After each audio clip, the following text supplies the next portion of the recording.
మరీ ప్రత్యేకించి వాళ్ళ అబ్బాయి గారు నారా లోకేష్ నాయుడు గారు మంత్రిగా, విద్యాశాఖ మంత్రిగా ఆయన ఏలుబడి చూస్తుంటే, ఆయన మంత్రిగా పరిపాలన చూస్తుంటే చిత్ర విచిత్రాలు, టక్కుటమార విద్యలు, పిల్లి మొగ్గలు ఒకటి కాదు. ఆయన శాఖ తప్పితే మిగతా అన్ని కూడా ఇరగదీస్తున్నాడు.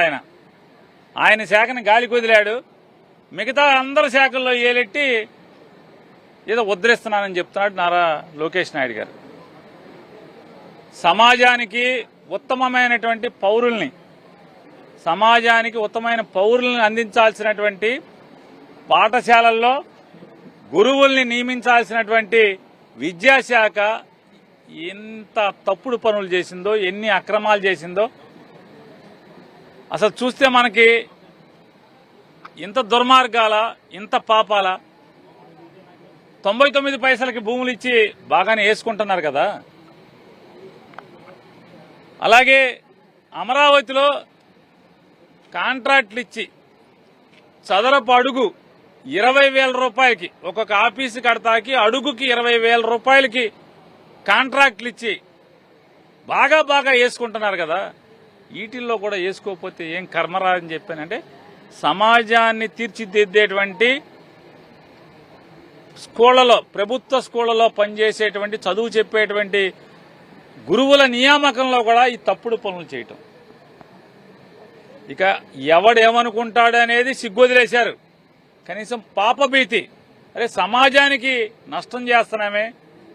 ఈ బడిలోకి వచ్చినోడు మళ్ళీ 35 ఏళ్ళు 40 ఏళ్ళు ఈ గబ్బిలిన్ లాగా పట్టుకు ఏలాడతాడు కదా. ఈ దుర్మార్గుడు వచ్చినోడు, తప్పుడు రూట్లో వచ్చినోడు, చిల్లర కొట్టి వచ్చినోడు 30-40 ఏళ్ల పాటు ఆ స్కూల్లో గబ్బిలిన్ లాగా ఏలాడతాడు కదా. ఆ పిల్లల చదువు బతుకు పరిస్థితి ఏంటనేది ఇంగిత జ్ఞానం కూడా లేకుండా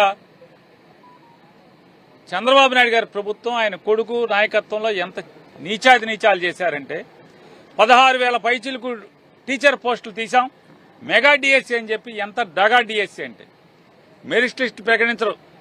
నిజంగా ఇది అద్భుతంగా చేస్తే, పారదర్శకంగా చేస్తే ఈ 3,30,000 మంది రాశారు. 16,000 పోస్టులకి 3,30,000 మంది పోటీ పరీక్ష రాస్తే ఏం చేయాలి?